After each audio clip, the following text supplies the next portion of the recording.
Tonight on Public Access Live, my guest is none other than, I'm going to call him an actor, a writer, and a comedian. Tonight's guest is Adam Benson, and that interview begins in 3, 2, 1.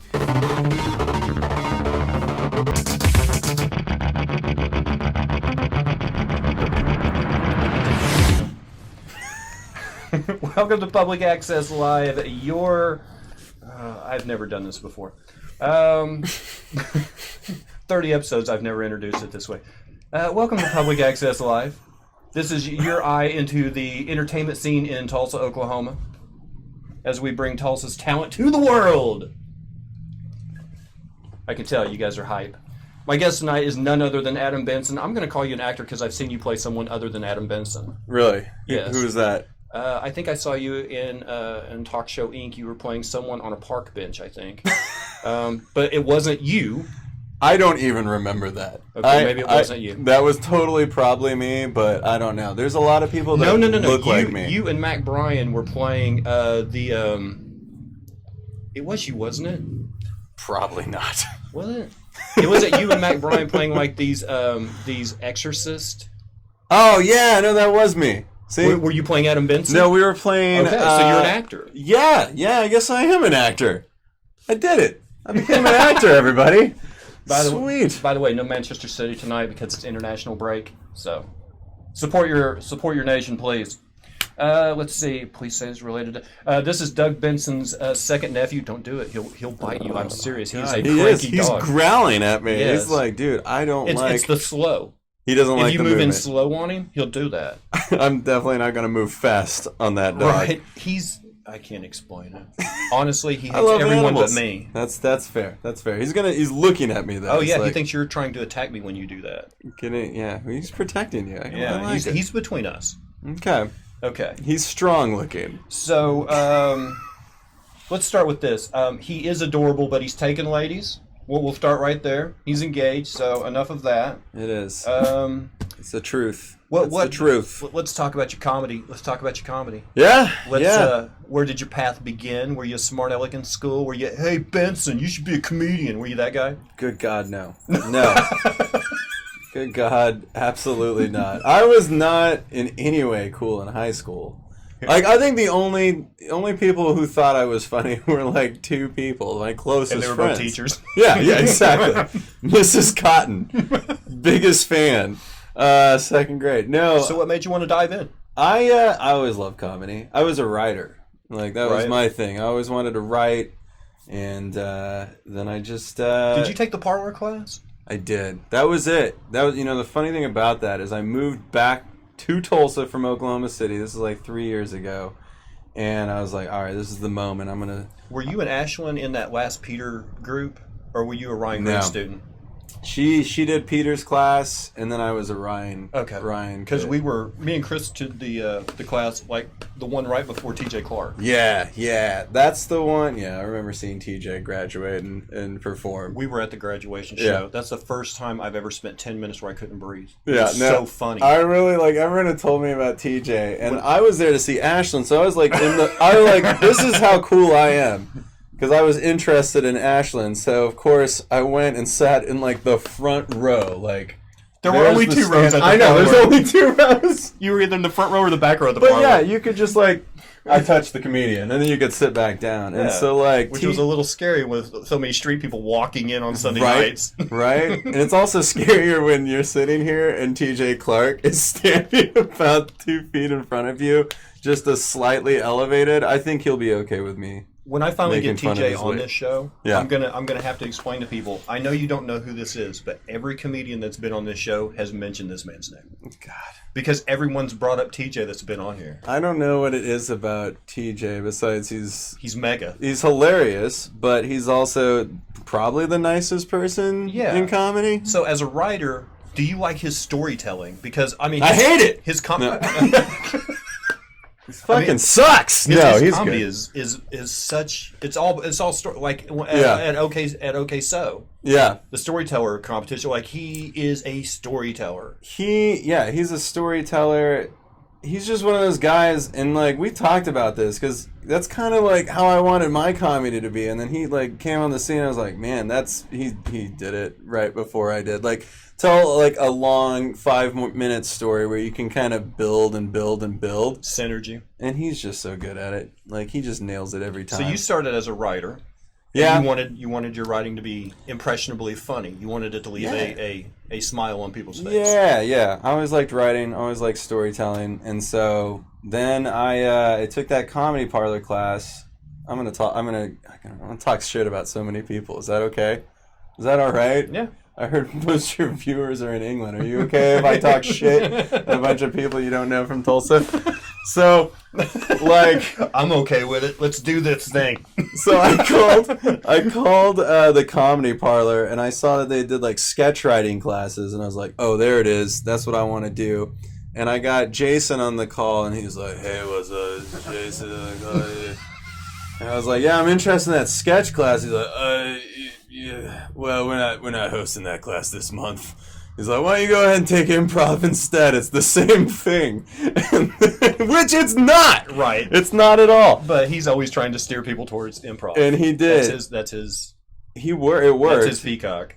And yeah, and I went to the improv class, and then I was like, oh, okay, I kind of like doing the stage thing too. And then that's what led into stand-up. Yeah, I got the bug. I was like, okay, I guess some people think I'm funny. Well, the nice thing about comedy, and Chris has reminded me of this all the time because he was doing comedy before I was, is as a comedian, you get to be the producer, the director, the writer, and the on-air talent. You get to do all of those things, and you don't have to worry about people showing up to practice or rehearsal, or it's just you. Yeah, if something goes wrong, it's all on you. It's all you take 100% of the credit and 100% of the blame. Exactly. No, that's what I like. It's like it's like you're a tennis player or something. Like it's just you on that side. Unless you're playing doubles. I know you said you don't have anything to plug, which is a lie. He does.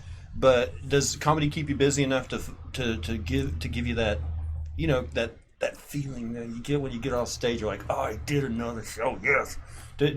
Are you busy enough to actually placate your addiction to that feeling? Yeah, I mean. For sure. I mean, if you go to open mics every week, you can kind of get that hit, that drug that you kind of get. Is there enough strangers in the crowd? Is there enough audience?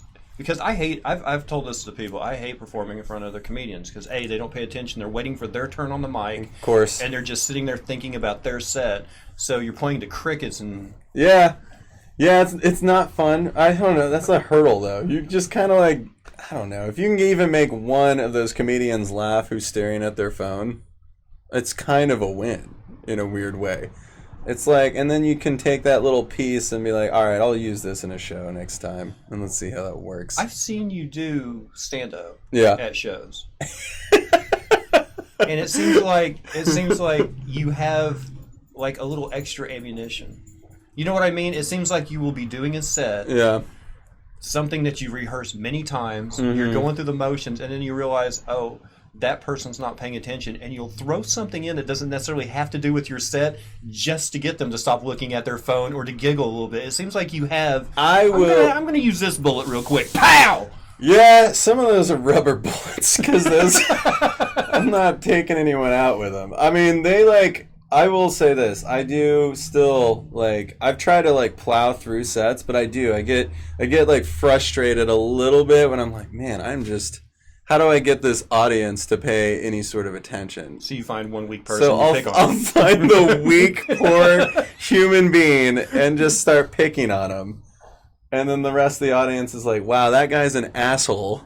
Well, I know comedians that pick on the strongest guy in the crowd, and that never works. Because the strongest guy in the crowd is going to sit and look at you like this. Mm-hmm. I used to make the mistake of like picking on another comedian in the crowd, and wow, that never goes over great. Crowd work on another comedian. Yeah, like bring in like Ryan Green or someone who's like, hey Ryan, nice glasses, chump, and then he's. And then he just embarrasses you for like the next 3 years. Let's see. Is it upsetting to see someone on their phone? That is so rude.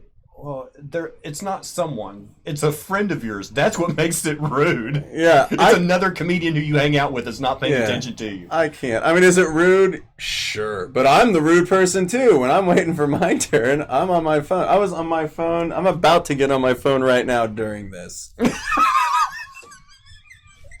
Is this rude for everyone? I'll keep answering questions. Mr. Benson, what is the best thing that you have ever written so far? Thank you so much. Like how he thanked me already. No. Mr. Let me do these in order. Yeah. Okay. Mr. Benson, how much time do you have on that how much time do we have on that Red Bull? Thank you so much. That was the first one. And then Mr. Benson, what is the best thing you've written so far? Because I told everybody basically as soon as your Red Bull runs out, you're probably just going to wave the white flag and be like, that's it, I don't do interviews.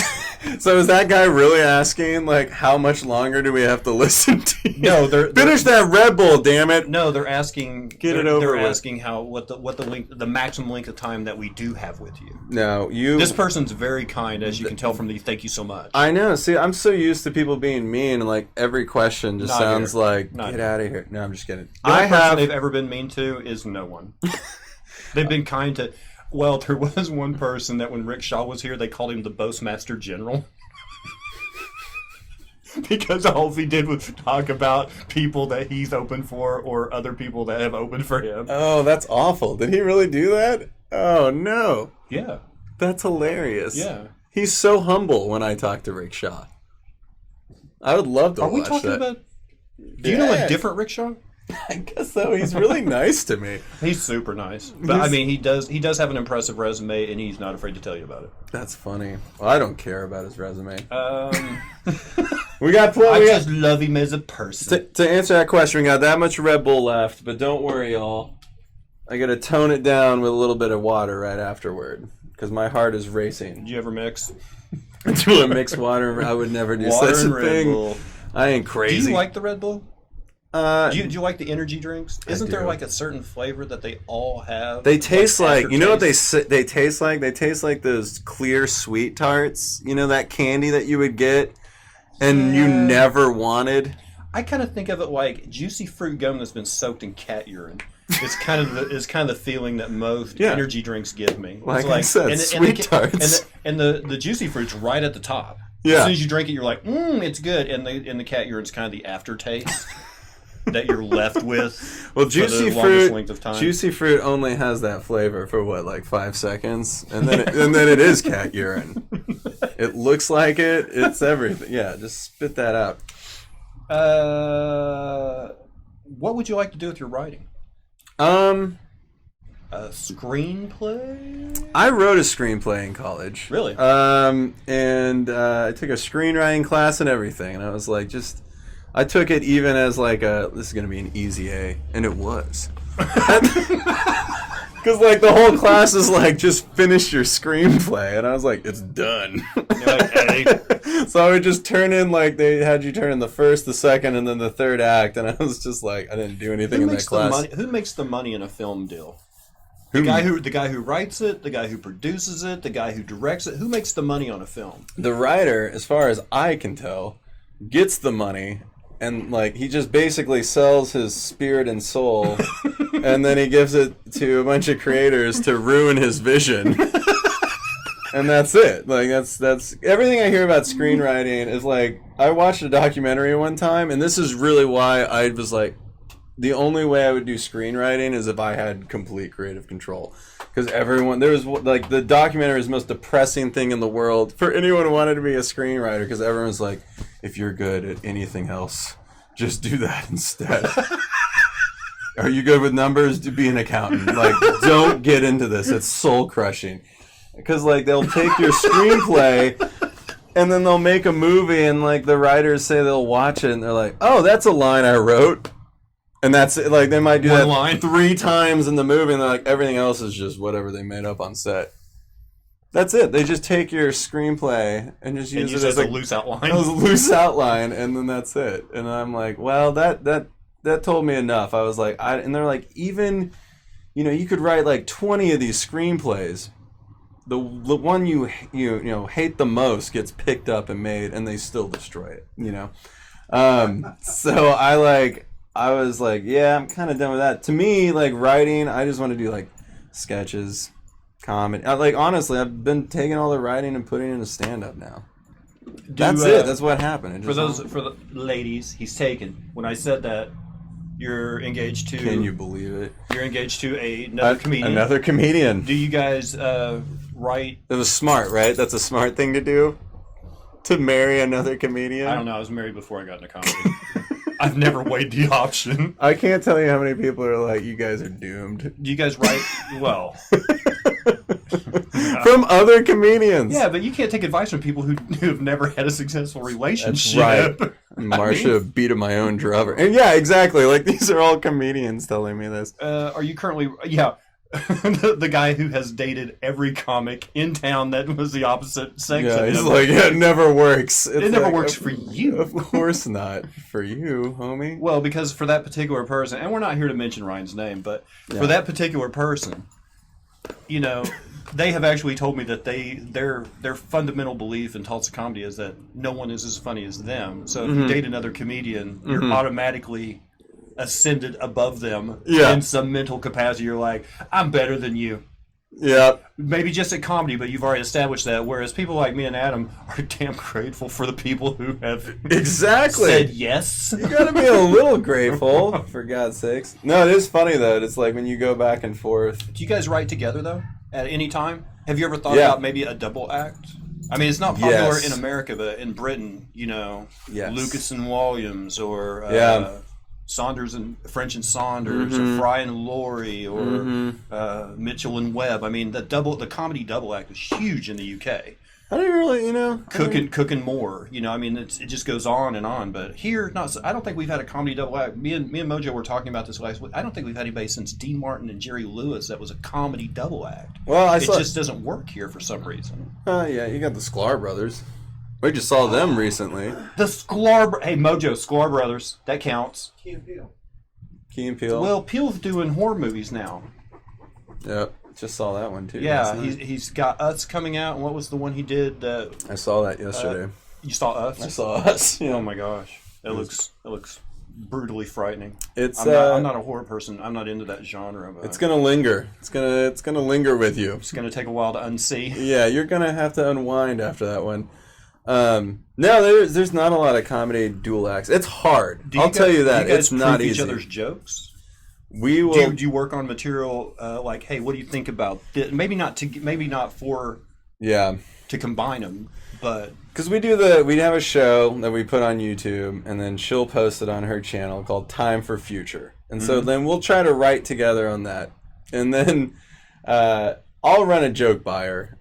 And then she'll run a joke by me. But as to like coming up with ideas, no. That's all me, and then that's all her. And then you just see how your ideas will work together if they will work together. Yeah. Well, we haven't tried to write a dual act where we perform it live. Well, we tried it one time, but we went up there and improv'd it, and you just can't do that. It's another case of you writing something and somebody stomping all of your vision. Yeah, exactly. Except this time, I'm engaged to the stomper. Yeah, that was like, when did we do that? That literally was like 2 years ago. You just like got me depressed. I'm like, we did stop trying to do a dual act after that one time. We went up there and people hated it. No, it's funny because we were still trying to develop each other or develop as comics ourselves. Right. First year learning curve. And so then like to try to bring someone else into that when you're just trying to get good yourself is like Did you start impossible. out trying to do a lot of attention getting jokes? Like I started out, everybody labeled me as an edgelord because everything I was trying to do was say just a tad bit shocking, but you know. I am still embarrassed at how many dick jokes I have. I'm just like, I went through and I was like, this is a dick joke? This dick is a punchline here? God, what am I doing? Like, still to this day, I'm like, why am I writing it? Like, it just seems to go that way. My mind's on dicks. So, no, So I write all these dick jokes. It's hard to get away from that, but yes. When they work, yes. I mean, the mentality of your crowd is once they get drunk, they want to hear about some dick. That's the hard thing. It's like you don't want to throw away a joke that's getting laughs. But it's just the dick jokes that are getting laughs. No, I mean, yeah, I've been trying to like write more to what I originally envisioned for myself. But it is. It's sometimes. Is there a like a top tier comedian that you like their style? You would not emulate, but you kind of see yourself as performing in the same vein as they do. Maybe. Have you heard of Bill Cosby? I actually caught his Rolls Royce on fire one time. Good for you. No, it wasn't. He didn't own it at the time. Roy Clark owned it. Well, I was taking it out for a. Mr. Clark had the late Mr. Clark had a car collection, and it was not well maintained. And basically, it was start the cars, drive them around the block, bring them back, just to kind of give them. This is a real story? Yes, and the 1964 Rolls Silver Shadow limousine that he had belonged previously to Bill Cosby, and I caught it on fire driving it around the block. That's hilarious. So anytime you guys think you're having a bad day, I bet you never caught Bill Cosby's Rolls on fire. Had you? And the thing is, there's 2 bottles, because it's a limo, it has a bar in it. Yeah. And there's 2 bottles back there, like one scotch, one bourbon, and I'm like, don't drink that. That used to belong to Bill Cosby. You don't know what's in there. You can get Cosby'd real quick. Because I've always wondered, like, hey, this car's like 60s. I mean, that is some aged liquor in there. I'd like to have a little drink. And then you can actually just see, like, all the powder has just collected at the bottom now. Every bottle. It'll make you stop and think, because I like scotch. But how much do I like it that I'm willing to taste out of Bill Cosby's decanter? You know what's so funny? That's so sad, but I really would still drink that scotch. I feel like, what is he going to do to me? I mean, he's not here. How do you delicately tell your partner that their joke sucks? You don't. You just tell them, and then you leave the house for like 3 hours. No, you don't even. Let them you calm should try down. that on stage, sweetie. Oh God, no. Yes. Well, you know what? Let the crowd tell her that it sucks. Don't be that guy. You know what? That actually is the kind of the truth. That's how you kind of do it. Like, if you don't think it's good, that doesn't really matter. You don't know what other people are, how they're going to react to it. Exactly. And so, like, I really just let her kind of do it. I have told her, like, it's funny because, like, we will try to, comedians will throw, like, hey, try to throw this tag on the end of that joke. And so, like, there's been a couple times, like, hey, try to throw this little, just say this.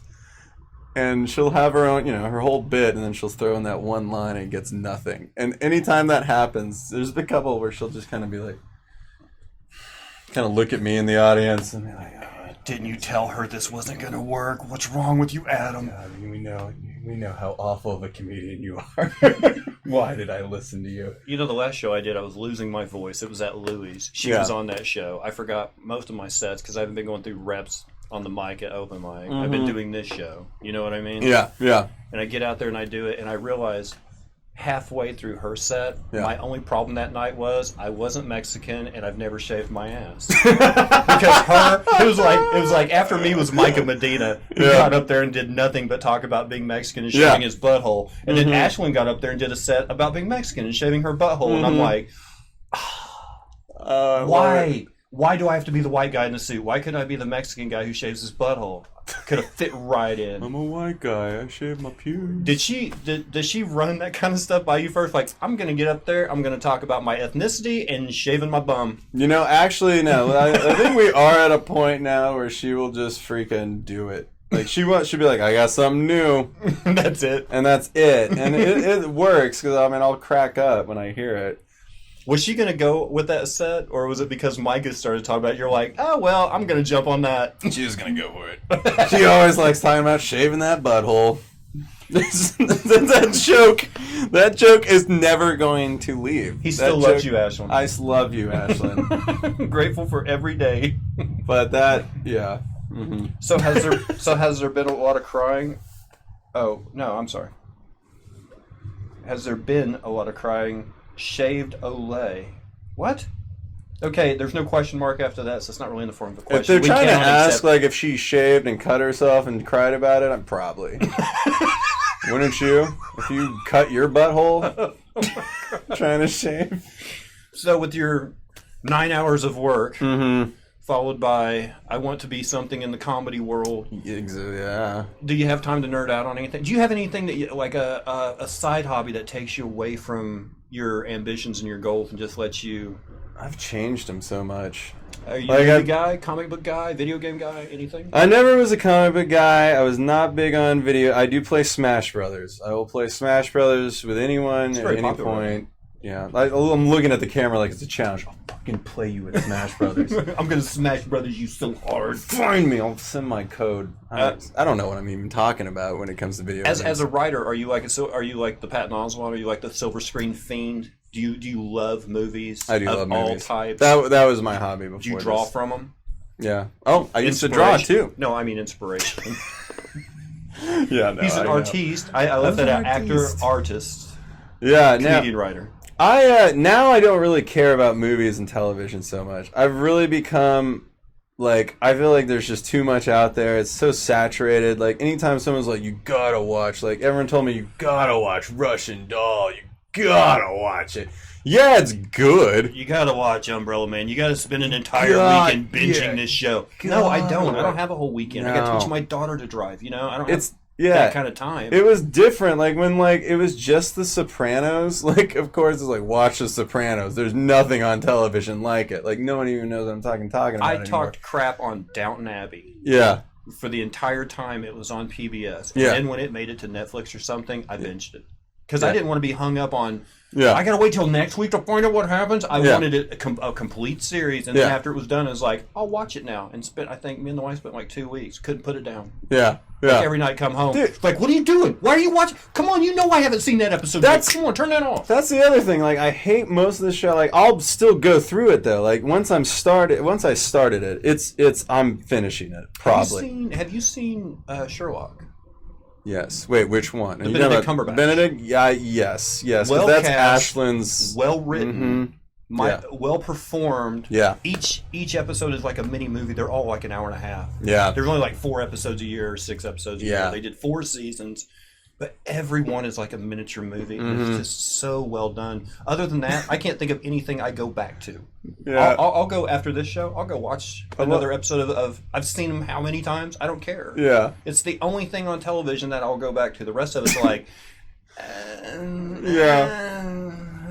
that's corny. That person's fake. It's just so much. There's so much, and it's just like I just don't care. It has to be like the greatest show. Like, I'll watch Game of Thrones when it comes back, right? Really? We're there. I've made it all this way. Like, I mean... You're invested in it now. I can't... I mean, I gotta finish it. But, I mean, like, who cares about every single show? There's billions of them now. And they're all good if it's for you, kinda. You know? I don't know. That's my rant. Happy Flat Earth New Year. I don't even know what that means. I know. I'm like... I didn't know there was Am I giving Flat Earth vibes? I didn't know there was a holiday for us Flat Earthers. So sorry. I'm very sorry. When I say us, I mean me and you, because he's not included in that. He still believes in the balls. What was your favorite movie genre? Growing up was horror. Really? I was. Like, you know, like... The Fridays, the Halloweens, the Nightmare on Elm Street stuff? The 1978... The modern stuff. Like I liked Blair Witch. And... I did like Blair Witch, but I'm like 30. I'm turning 34 here soon. So, like, I kind of... It was a 90s kid. Like, if you give me, like, 90s movie trivia, I can really take you to school. Like, I loved Scream when it came out, but only because it was so referential and, like, it would just... But Halloween is, like, my favorite. The original. The original Halloween was my favorite movie. But I like Psycho. Yeah, I liked Suspiria, those older ones. Yeah, horror was kind of the thing when I was a kid. That was the jam. I get mad pleasure when you read my text out loud. Okay, me too. Get ready for mad pleasure because I just read your text out loud. If for your writing though, like if you were going to write what you would your opus, your magnum opus, would it be comedy? Would it be well, suspense? It would, Jordan Peele pretty much beat me to the punch. You know, I loved Jordan. Well, I just think it's so funny that he went from like doing comedy, and now he's got like all the creative freedom in the world, and he can just write. I mean, when you see Us, he wrote, produced, and directed it. Like, that would be, he's in complete control of this movie. And so that would be amazing. Like, if I could ever take a horror movie and just be like, all right, I have complete control over it, that would be amazing. But comedy would be like something I would be okay with collaborating on, because whatever. As long as it's funny, it's What funny. movie do you think should be made today? I'm gonna change your question, Mojo. I'm just going to tweak it a little bit. Is there a movie out there that you would want to remake? Is there a movie that you've seen that you're like, they didn't do it justice the first time? I've read this before, and the movie sucks. I could do a better job. You know what's funny? Because that you just hit the nail on the head. Because I don't think that's how people remake movies. They remake movies because it was good, you know, and they're like, oh, everyone liked this movie. Let's remake if it made it. $1 billion the first time, it'll make $1 billion when we remake it. Yeah, but like Ocean's 11, like that wasn't supposed to be a real good movie. But when they remade it, everyone freaking loved it. Yeah, that would be a good movie. The like, original was good. The original Italian Job was real good. Yeah? Yeah, the one with I didn't watch Michael Caine. Mm-hmm. Just blow the bloody doors off. You know that one?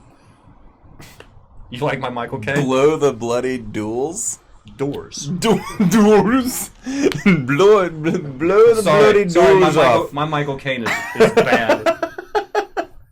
I didn't know what duels was. I'm not Rob Brydon. I don't do a very good Michael Caine. I'm sorry. No, that's funny. I don't know what I would remake. I'm trying to think of a movie that I thought was like, oh man, that was terrible, but God, it had potential. Think of a movie that was good that you're like, it could have been better. Oh man. What was that movie with Rodney Dangerfield? Ladybugs? I love that movie. Dude, I want to like... You want to remake Ladybug? I almost don't want to, but God, I just remember that movie and I'm like... say Back to School, I'm like, that would be awesome. That movie just didn't get enough credit. And I want them to remake it. Yes. And bring it back. It's got everything that makes a great comedy great. You could put Rodney Dangerfield in a movie called Yellow Mustard on My Leg, and it would be great. There's nothing that he wasn't great in.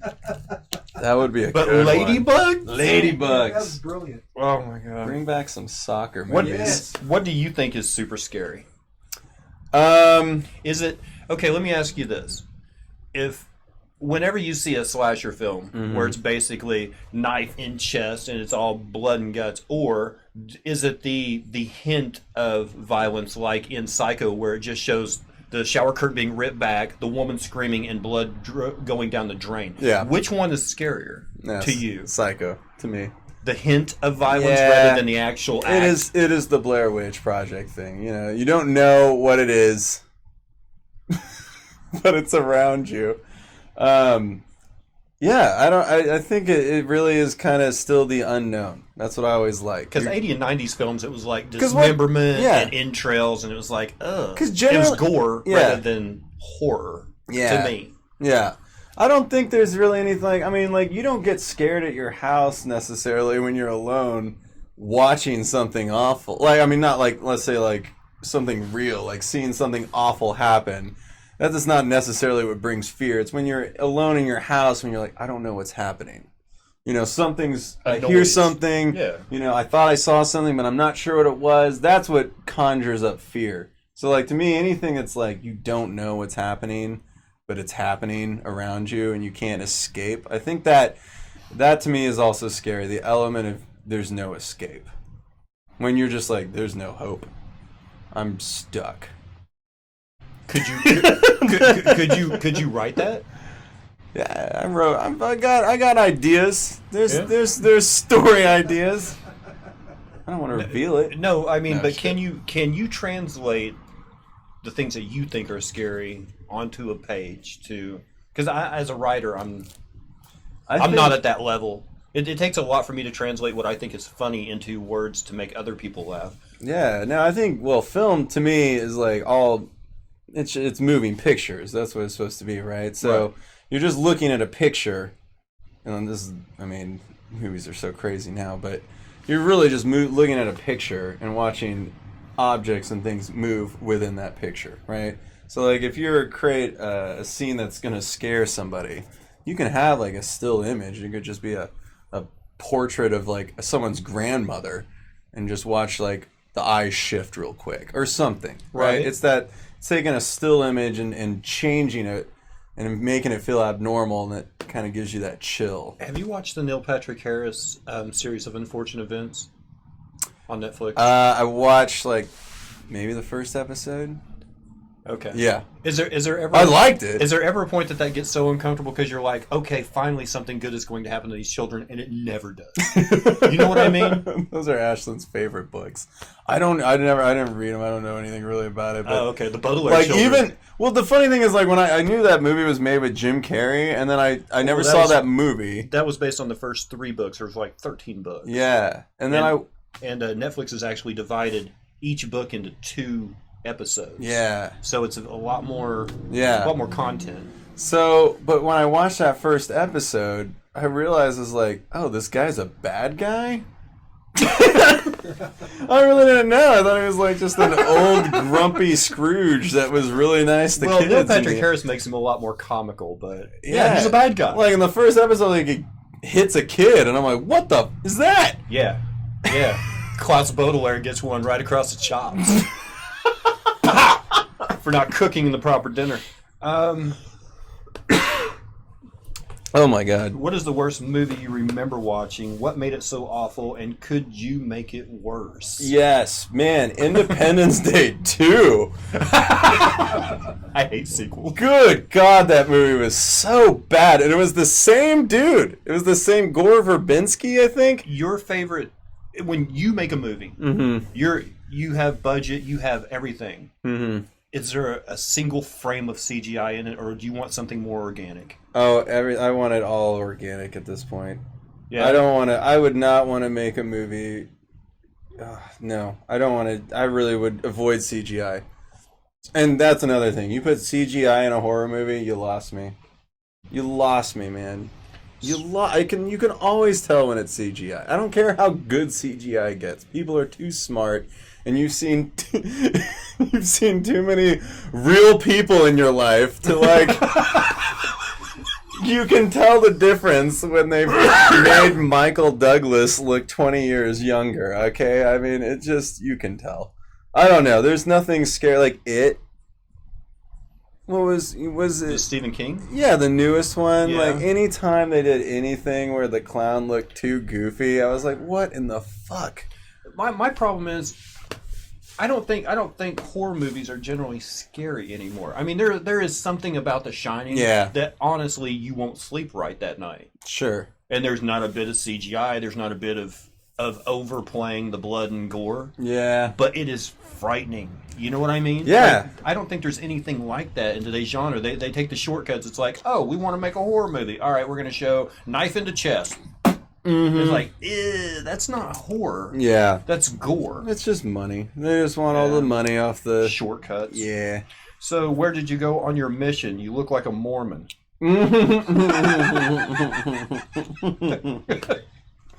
Thank you, but there isn't a question mark that, so we can't accept that. If he is Mormon, he lost his bike tonight. Dubsky lives in a rough neighborhood. I live next to downtown. Look out the window, people. It is scary to pull into your house because it's coming off that access road, getting to the highway. You know what I'm saying? And everyone's going 100 miles per hour. I back out of that driveway every day. I know. Well, I'm gonna have to do it here, and I'm scared. I have asked the police department to set up a radar in my driveway. Just after me and the wife leave for work, just set up a motorcycle cop with a radar gun. Mm-hmm. You'll make next year's budget in an hour and a half. There's 2 kinds of people that come up this road: the ones that are doing 5 miles an hour over the speed limit, and the ones that are doing 150 over the speed limit. Yeah. You'll get everybody. They're terrible around here. What is your guilty pleasure movie? Something you enjoy but other people despise. Thank you, Mr. Ize, by the way. Hope everything's well in Dorset. Man, guilty pleasure. That's a tough one. Now, the question hasn't been asked yet, but thank you so much. I think a lot of people, hated Wet Hot American Summer, and that's one of my favorite comedies of all time. Is there a movie that you watch that Ashland's like, oh, you're watching this again? I'm going to go do laundry, or I'm going to go out with my friends, or is there something you watch and she's like, nah, you're not going to have me sit next to you for 2 hours for this? God, everything. Like, Okay. fucking everything. Like, My wife can't she get me to sit hates... down and watch Ocean's 8. She I won't do it. Yeah, oh, man. Oh, God. I told Sorry, her- ladies. No. but It That had, one it is... had nothing to do with it being an all-lady cast. I told hope her not, when the yeah. movie began, I said, if this movie starts out with Sandra Bullock sitting in front of the parole board ready to get out of prison, That irritated me so much. like George Clooney did in Ocean's 11, I'm out. And the first scene is Sandra Bullock sitting in front of the parole board, and I'm like, I'm not watching. You know what's so funny about it? I think everyone was thinking. I thought the same thing. I was like, don't have her doing that thing, and that's the thing. That's what they did. I was like, why? Why just do anything else? Anyway, yeah. Wet Hot American Summer is kind of a guilty pleasure because, like, who's in it? I really don't know that movie. that's David Wayne. That's he did like one of the Wayans brothers. Did you say Wayne? Wayne. Oh, okay. Wain, and he's like. Like my middle name. You would recognize him. I can't even think of anything. He's done like all these different movies, but he's done shows. He does like. What do you like about it? It's just weird humor. It's like really off, kind of like I want to call these spoofs, but they're not. It's just a very bizarre humor. Did you enjoy Movie 43 or Kentucky Fried Movie? Have you seen either of those? I have not seen Movie 43, but I want to. That kind of is... Did you see... You know the 10 with Paul Rudd, where he's like reading the 10 Commandments? Yes. That's David Wayne. Okay. That's a David Wayne movie. But, yeah. Mr. Ize says his guilty pleasure is Last Action Hero, which might be the most realistic Schwarzenegger film of them all. The rest of them are just so cartoonish. You know what? But the soundtrack was awesome. Had Alice in Chains on it. That's a bucket. I never saw that movie. Last Action Hero? Like, that was so popular when I was a kid, I never saw it, and I still haven't. It's like a bucket list item. I could I mean, I'll get it. You know, I'm not gonna sit down and be like, "Oh, that movie sucked." After I watched it, Anastasia, I don't understand Russian. This is an English. Okay, for anyone watching from Finland, Poland, or Russia, me being called Dubsky is probably why you're here. You're like, oh, Comrade Ski. I don't speak Russian, so if you type in Russian, I really don't understand. I apologize. I'll brush up on my Russian. It's not brushing up. I'll have to learn it first, and then I can brush up on it. In 10 years, we'll brush up on some Russian. Let me learn it first. 5 years from now, I'll brush up on it. I'll get back to you.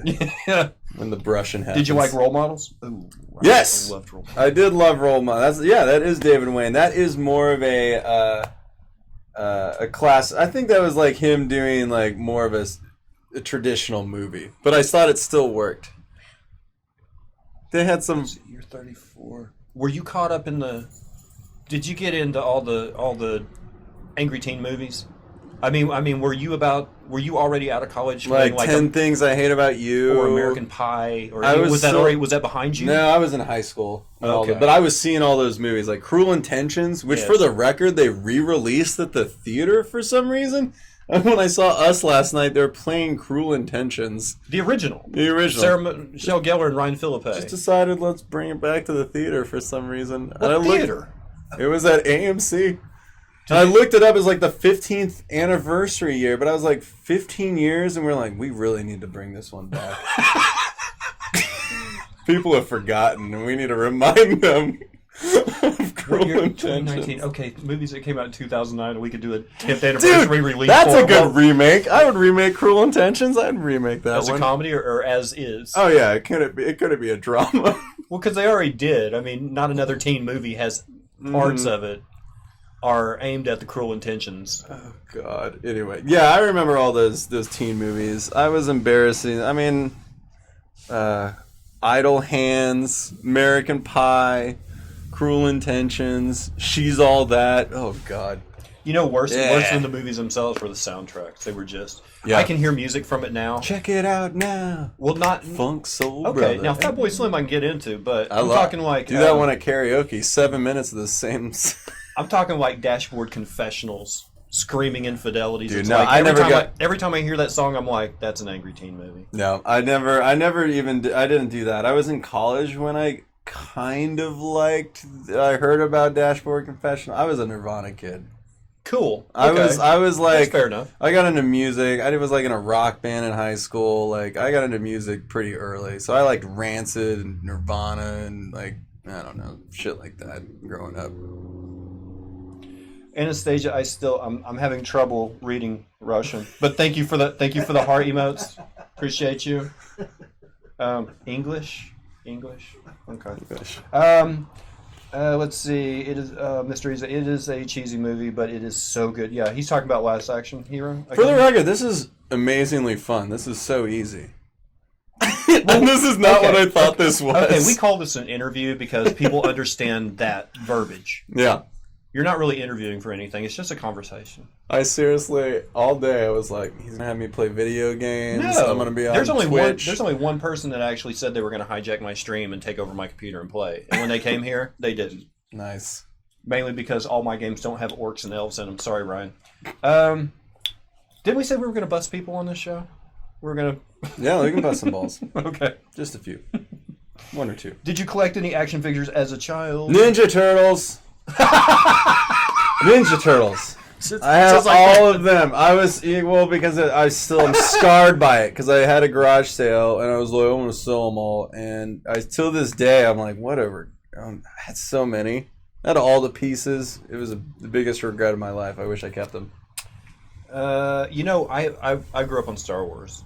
Yeah, So I had some the of those Millennium for Falcon. Sure. Yeah. I still got a Luke Skywalker land speeder, the snow speeder. I had all this stuff, and then there was a point after I was like, if I'd kept all those toys, Yeah. I'd send my kid to college. I'd send my kid to college on the money, right? And then you go to vintage stock, and you're like, the Millennium Falcon's only worth like $90, and you're like, I'm glad I didn't keep that shit in my house. I have a story. Well, I don't know. Go on. I'll go ahead and tell We're you. listening. Fucking when episode 1 came out, Phantom Menace. I was so jazzed. I was like, I think I was like in the 7th or 8th grade. I was like, all right, I'm gonna buy all these toys and I'm gonna keep them in their packages, and I did. I like kept buy. There's 50 of those Comtech, or I don't even remember, but you could get you get the toy and then you get the little chip, and they'd have like little sound bites from the movie that you could play. Anyway, Okay. there was 50 of You them. bought toys as a And kid they- and didn't unpack them? And I didn't unpack them. I still have them in my parents' house, and they're just in a tub. And in my stupid young mind, I was like, one day, because no one would have thought of this, to buy all those episode 1 toys, and they're going to be valuable one day. No. You can go to vintage stock right now and buy that same toy for $2 cheaper than when I originally bought it in like 1999. And I'm like, God, if there's any evidence of how dumb I am, it's that box of episode 1 action figures that I own. Yeah, and if anyone wants to buy those, they're up for sale. $2,000, you can have all 50 of them. I just need to make $1 more than I paid for them, so I don't feel bad about buying them to begin with. My idea was like, okay, well, no, there's going to be some 6-year-old that watches episode 1, and he's going to grow up and become like a millionaire, and he will just like rehash his past and be like, man, I really wish I had those episode 1 toys.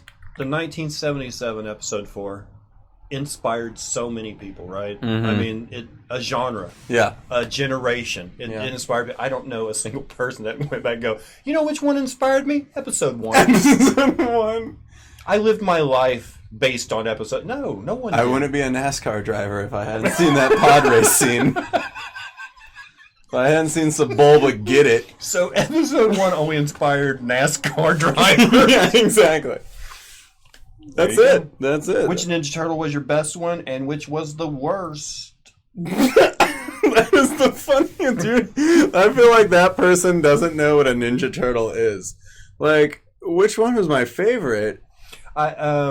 We didn't grow up on Ninja Turtles. That's so funny. No, I mean... I could tell you their names because my wife was a Ninja Turtle person. Yeah. I mean, the one that every kid wanted to be was Michelangelo, because he was the cool dude that just didn't have a care. With the best name. Yeah, and he had the best weapon, too. He had the nunchucks. Nunchucks aren't the best weapon. What is it, the bow staff? the size. Well, according to Napoleon Dynamite, the bow staff is where it's at. You got a point. That's all he bragged about was bow staff skills. That was the beauty of the Ninja Turtles. You would change from day to day which one you wanted to be. Would you ever do something like that? I mean, that just Take a bow staff? No. That just popped in my head. Napoleon Dynamite was a short film, cost them like $30,000 to make. Mm-hmm. They make a full length version. They send it to the theater. It does absolutely squat. Mm-hmm. They release it on DVD, and it becomes an amazing cult classic. Like it sells. I don't remember how many copies it sold in DVD. A lot more than it sold tickets in the theater. Yeah. But would you ever do like the little short film just to get your foot in the door? Oh, yeah. You have ideas for like a little 10, 15 minute short? Would you do the festival thing? Is that a dream of yours? It kind of used to be until stand-up. But then again, it kind of goes back to, like you said, you get to run your own show when you do stand-up. And, like, making anything, it's tough. Like, it takes a lot of time and dedication and collaboration to make it even decent. But yeah, I would do a short film, absolutely. Wait a minute. Clean gay in a t-shirt England? I'm not gay. I'm married. Clean shirt. No, it says clean gay Clean in gay. t-shirt England. They put the adjective after, and it's not a t-shirt. This is actually an England soccer jersey. I'm clean gay, and you're t-shirt England. Both dudes are married to women. He's not married yet, but he's good to be. I get the gay. This is an interview. Yeah, we're not hooking up. The funny, yeah. Anastasia, You can't hang out with me long enough and not someone call you gay. I've gotten my entire life. And someone like from one on your show is like, "Who's this gay guy?" I haven't heard that. No, in a while. it's someone who was chatting in Russian I earlier. love it. That's so funny though. Yeah, it's international break, Kev. I got to have the England shirt on. Can't have City on this weekend. Okay. Also, 21st century, y'all. Do you like Blink 182 as much as Dubsky? Nobody could like Blink 182. You love Blink 182? I hate Blink 182. Oh, okay. Blink 182 is like this natural progression. It went like. If you hand me that guitar, I'll play a Blink 182 song. Please don't. I heard it already. Once is enough. That's great. I actually did kind of like Blink 182 at one point. I'm not gonna lie. Thank you for hanging out, Kev. Zombie Anastasia. Okay. Would you like to give us some information about how we can see your YouTube and that kind of stuff? Like, oh God, I'm so bad at social media, but here we go. No, just you can find on YouTube. You can find it's going to be on Ashlyn, ASHLYN Nicole, NICOLE. make sure you know how to spell it. Yeah. You're only getting married to her. You better know how to spell her name. You're gonna have to sign it a time or two.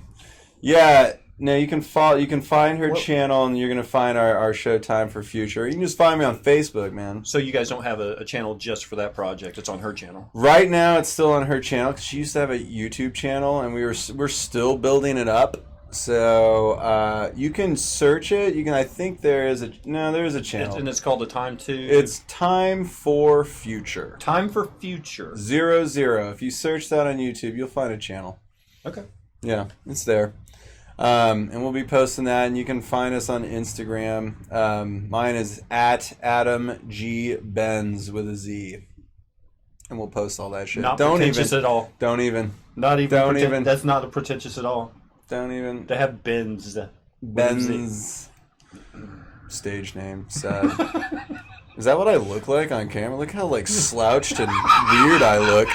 You got such a wide fat body and Muppet arms. I look like E.T. I like it. And you can also see him on Monday nights at the First Shop. Yeah, Monday nights at the First Shop. All the open mics around town. No upcoming shows, I'm always around. I know we're wrapping this up. I gotta ask. Have you ever written something under a pseudonym that you will never take credit for? No, not yet. Soon.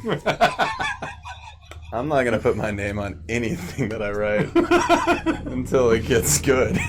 We understand Adam Benson's making a movie for this man Peter Gozinia. Could Could we have any? Peter goes in Can we you. have any information? It's just a guy I know who wrote a screenplay. It's nobody, but he did give me permission to use it. Peter goes in you.